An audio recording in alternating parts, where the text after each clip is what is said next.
Welcome back to the Major League Gaming Spring Arena 2. Up next, we are going to have Match 2 from Loser Bracket Round 1. I'm Rob Simpson. And I'm Wolf. And man, this is going to be actually a pretty exciting match. This is going to be Oz versus Alicia. Oz versus Alicia. Oz really struggling with PvP right now, losing 0-2 to Grubby. Earlier on, losing 0-3 to Squirtle in Code S. Recently joining Fnatic, so looking pretty good overall in most of his matches, but PvP seems to be one he's struggling with. Yeah, I mean, it's certainly the one that we haven't seen, that we've seen him have the least amount of success with. Now, Alicia, on the other hand, we actually saw him lose round 1 in the upper bracket to Violet. Yeah, actually, I feel like that result is pretty normal. Violet is a very underrated player, and Alicia's PvZ is not something he's known for. But our first map is going to be on Metropolis, MLG version, no islands. Hardly anyone had ever even considered taking an island on this map in PvP, but you never know. That's right. So up here in the 12 o'clock, representing Fnatic, playing as the Red Protoss, this is Oz. And his opponent, playing for Team Slayers, has the Blue Protoss. This one's Alicia. It is. You know, one of the first times I ever noticed Alicia was actually when he played against MC and beat him in a PvP. And I was like, oh, who is this guy? Dude, that's one of the sickest things about PvP. It doesn't matter how, okay, so it does matter how much better the other guy is, but a lot of times it's a good matchup that there can be upsets. Yeah, you know, at the Oz was the, as a matter of fact, sorry to continue building on that, Oz was the player that said PvP is all skill. That's exactly what I was going to say. And then Oz chose Grubby and then lost. Yep. You know, Oz said that and then went into Nexus first builds that have not been able to work out for him in tournament play just yet. In televised matches, he's not been able to make those work. And I'm actually hoping we're going to see something like that from him in this best of 3. He is making the gateway at a normal timing here in this particular match, but I want to see his Nexus first again. Something I want to see actually work, because I feel like it has the roots of genius in it. They just don't take hold most of the time, especially against a player like Grubby who's not going to make mistakes with his control. Well, those minerals that early are just always so crucial in a PvP, right? That's what it comes down to. The most important, there are several things for PvP. The most important things are the gas for the tech and the warp gate research timing. That's the most important research in PvP early on. Even with how PvP has changed as a matchup, we see Alicia getting a very, very fast second gas here, super and loading early it up before real core. Quick. All 3 harvesters. Yeah, skipping his second pylon in order to do this just a little bit here. So he's not going to be able to make the Zealot. He's going to have to make a second pylon first. He's actually even continuing his pro production now. We do see the back in Oz's base, he's getting his core at a very normal timing. No second gas just yet from him. He hasn't really banked up a ton of chrono energy, so I don't think he's going to be 4-gating. He may do some sort of 1-gate expand. Oz is the type of guy who likes to expand in this matchup. He's trying to make that work. That seems to be his style of doing things here. Yeah, now Alicia over here, he's got just about 75 energy already banked up on his Nexus, so you can bet he's going to be pumping out that warp gate research as fast as possible after he gets out this first sentry. Oz at this point is chrono boosting his warp gate research, has not sent a probe. There it is. The probe is going down and he will make a Nexus. Oh, wow. Just kidding. There's a Stargate going down back in Alicia's base. That's what he's saving those chrono boosts for. Yep. He wants to, with the chrono boost, he can make choices as to what he wants exactly with the Stargate coming up here. I'm really, really looking forward to seeing how Alicia actually uses Phoenixes in PvP against a 1-gate expand from Oz. You know, that's a situation you very rarely see, like a 1-gate expand versus Phoenixes. Will Oz actually have the probe count? It all comes down to, when you use Phoenixes in PvP, it's all about what do you use the lifts on. Do you use the lifts to attack? Do you use the lifts to defend? Do you kill units? Do you kill probes? That's the most important choice that you have to make as a Protoss when you go Phoenixes. Killing those units gets so difficult because, yeah, if you only have 2 Phoenixes, sure, you can lift off probes and you'll be able to kill them.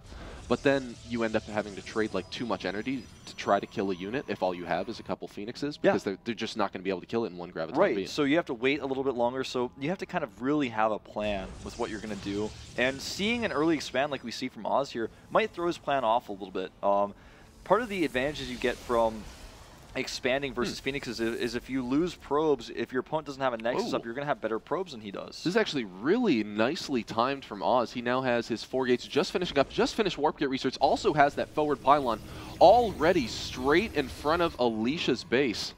And now really all that Alicia's going to have to defend this is I mean, he has a couple sentries out. He's kept up on his probe production, and his Phoenix is already just about all the way across the map. Yeah, he's got 3 Force Fields available to him. 1 does get dropped. He's going to have another 3rd one available in just a second here.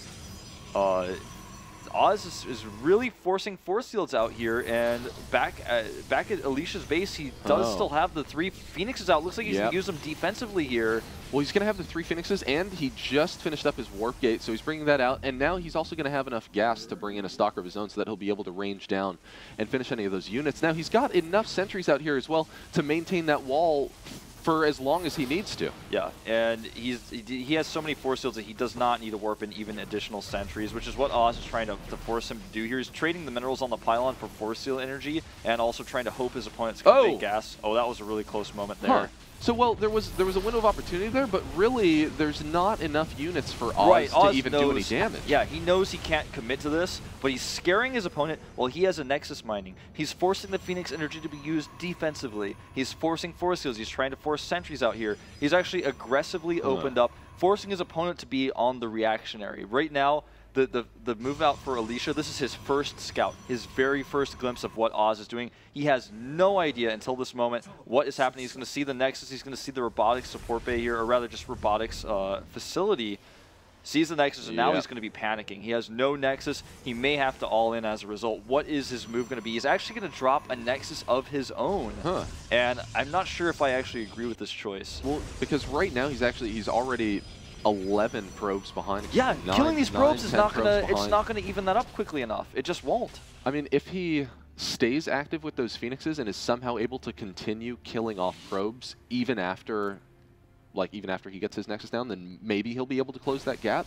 But those Phoenixes are just going to become less and less effective. You're right, and Oz already has that robotics tech up right now. And the Phoenixes are going to become less and less effective. He only has so many lifts he can use, and Oz still has double probe production right now. Even after he's killed a total of now 7 workers, it's still 34 to 28 probes right now. I mean, what can he really do with these Phoenixes? Now he can no longer use these Phoenixes defensively since he's used all of his energy. That allows Oz to have some timings. Look at the natural of Alicia. See how few units he has there. He has nothing. He's got this, and he's got those Phoenixes. If Oz actually sees that with his observer now and goes, well, you made a Nexus, I will kill you, he can actually kill him. He doesn't even have that much Phoenix energy available to him. The Phoenixes are a scary thing he's going to try to use to keep Oz in his base, but Oz could actually move out and kill him right now. Well, yeah, I mean, unfortunate loss for Oz, though, because we saw Alicia's observer get out as well, so he was able to thwart that potential scouting. So right now, Oz pretty much is going to have no idea what's going on over in Alicia's base. Yeah, I mean, he's seen the Nexus, which is a little bit tempting. I'm a little bit surprised we're not seeing Oz be a little bit more aggressive here. He does take out one Phoenix. So now he's got 2 Immortals already out, a huge group of Zealots as well, and now he's going to be able to follow that up with the Stalkers, and just like you said, that's going to trigger him to go ahead and go for this push. He's doing it. He's realized very much so his opponent does not have very many Phoenixes, and the Phoenixes he does have, he spent all of his energy on. He knows, oh, wait a minute, you committed a lot to these Phoenixes, didn't do that much damage. My Nexus has been up for so much longer than yours. I have a great amount of production. In his main base, he's still only with the 4 gateways, but he's got so much economy, he can continue to warp in round after round. One thing to note is, though, Alicia does have his own Immortals out, and he has a ton of Sentry available, Sentry energy available.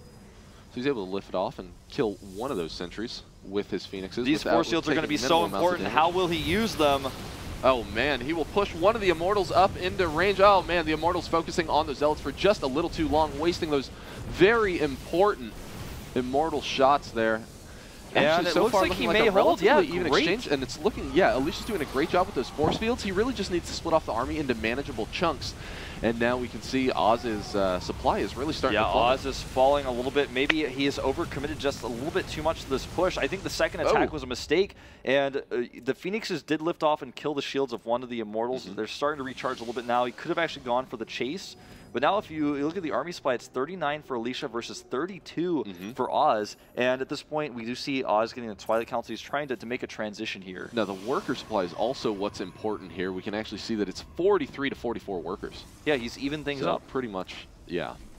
So, man, Alicia doing a great job getting right back into this game. That choice to throw down the Nexus of his own is is really paying off. It paid off for him quite well, and his choice to make that many sentries early on started to pay off for him later on when he had that energy. So the engagement was much better for Alicia. Oz going in with the second attack, I feel, was the biggest mistake. The first attack didn't go well for him, and he decided to commit again, and that was a big problem for him. And now Blink is starting up there for Oz. Blink versus Robotic Support Bay tech with Forge, and I think the long-standing power definitely goes to Alicia here. He's going to have that big, tough unit, the Colossus, the bread and butter unit of PvP for so long. He still has the Stargate available to him as well. And now Oz throwing down his own Robotic Support Bay. With Blink here, it all depends on how they fight each other, because you can't argue one way or another which one of these choices is better unless the game goes a certain way. Like, for example, if Oz can't use his Blink, of course it's better that his opponent has the Colossus count up first. But if he does somehow manage to use his Blink on this map... That's a strangely positioned Immortal. Yeah. That was not good. Unfortunate loss for Oz there. But now following up with his Stalkers, might be getting a little bit frisky as his Blink approaches its completion.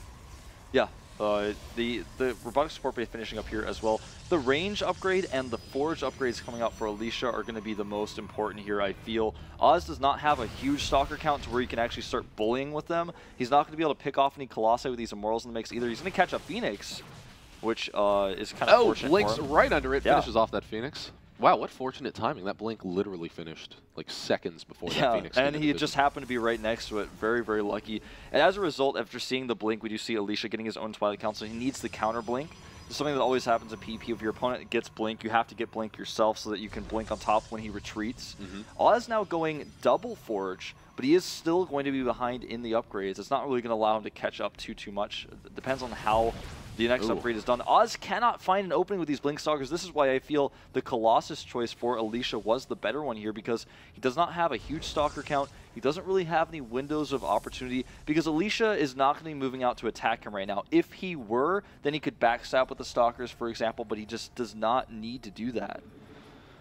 Oh, wow, and I was getting ready to ask you this. I was going to ask, man, in a PvP in this situation, when do you start taking your third? Oz says now. Yeah, he says now, and with the Stalkers he has out, I think he feels comfortable to do this. Oh, a bad Blink, bad pathing here from Oz. Only loses one Stalker, may lose a second one. Yep, that range finishes, does take the second one out. Oz desperately trying to find some room to scout here. We'll see. Twilight Council continue to research. Oh, wow, he's actually just letting that Stalker do whatever it wants. And, yeah, he didn't chase it. He just, like, pulled back the Colossus. Ah, it's fine. He's not going to do anything with it. Gentleman's agreement between Probe and Stalker. Yeah, you're right. Now, we do see Templar Archives going down for both of these players. That's going to be for Archons, of course. And with these Archons coming into the mix, it's going to be an extra DPS to take out the Zealots. The Zealot count here getting a little bit out of control for Alicia, who has gotten the charge upgrade, whereas Oz has been sticking only with the Blink. And remember, Alicia did not even get his own Blink. He's only getting the charge here. He has a very nice timing. He's 107 supply versus 87 in army right now. And this move out could potentially kill Oz, who does not have charge, does not have the ability to outposition his opponent here. He has Blink, but he only has how 6 much Stalkers. is Blink going to matter? Yes, when you only have 6 Stalkers out on the field. We also just saw Oz, I mean, doing what he can with those Stalkers. He killed one of those Zealots that was out in the center of the map. But he is just going to have a very difficult time with this. Oz opting to go for that third, although his Templar Archives is completely finished. He's now just warping in for Templar and changing those over into Archons. This may be the meat that he needs to live through this battering. Yeah, the +1 armor is about to finish for him too. Before +2 will finish for Alicia. Alicia trying to position himself here. A really nice position for Alicia. Oh, man. The Colossus at the back coming in here. The Archons are coming in the mix as well, and Oz just does not have enough. He will not hold. I do not think he holds here. Well, now, unfortunately, we saw those Archons were just a little bit out of range. They really didn't absorb the damage that they would have needed to if we were going to see Oz take this engagement. And now we can see Alicia's choice to go straight for the Colossus really paying off. Oz forced to tap out. Yeah, forced to tap out indeed. The Blink investment for Oz did not pay off. That was one of the biggest problems for his build there. His investment in the attack early on as well did not work. He committed twice. And Alicia actually just looked so strong in that game. Well, let's hear some thoughts from the analysis desk. We actually saw Oz do that same opening yesterday against Grubby. I believe me and Rob were casting that. And it seems like in PvP, Defender's advantage is so strong that Oz's attack there, the second attack, he should have just been taking his third instead. We were actually discussing that. I was saying defender's advantage is so strong. What should he be doing here instead of attacking? And taking his third early on, he would get just the economic lead, and he would have probably been able to just take that last fight. But great play from Alicia nonetheless. Yeah, I think that like Oz, of course, had a better build. He played the mind game correctly. Basically pretended that he was going to 4-gate. The timing there was at 6 minutes when he started poking at the ramp. Of course, warp gate finishing at 5:45. So absolutely worked amazingly. You know, he had an expansion behind it and could easily fall back in it. And his crucial mistake was that, of course, that kind of push threw away a lot of units, fell so far behind in terms of resources lost and not, and kind of the game equalized. But a really big point there is that Oz had a good build, but he was so sloppy. He wasn't playing very clean. His execution was just so clean and so, you know, smartly playing with strategy. And the key thing is also, Wolf, is that once Alicia, you know, handled that push, he was like, okay, cool. I know he's going to go and take a third base. Even without scouting it, that's the natural response, to fall back, take a third base, and take your advantage somewhere else. And he just went, all right, well, I'm just going to chrono boost out my forge. I'm going to get +2, and then I'm just going to kill him. Yeah, you're right. The choice, you're right, to take the third base would have been a better one for Oz than attacking, or potentially even getting his robotic support bay up and going towards that better composition. Getting just the a little blink, bit faster, right? Getting the blink seemed to be a poor choice for him. He was not able to use that at all. I mean, you're right, Apollo, in so many ways. What you said, his build order was absolutely better. He just had poor execution. Yeah, and really, StarCraft is a game that comes so much down to execution. You always talk about people working on builds, etc. Now we are going to be moving into game number 2 here on Cloud Kingdom between Oz and Alicia. Now, Oz is potentially only one more game away from being eliminated. Yeah, Oz, a very, very strong player here. Probably even more favored than Alicia with his chances, but his PvP is something that's been an Achilles heel for him. You know, he's not only lost recently, but he's lost 0-2, 0-3. He just seems to be struggling here. Something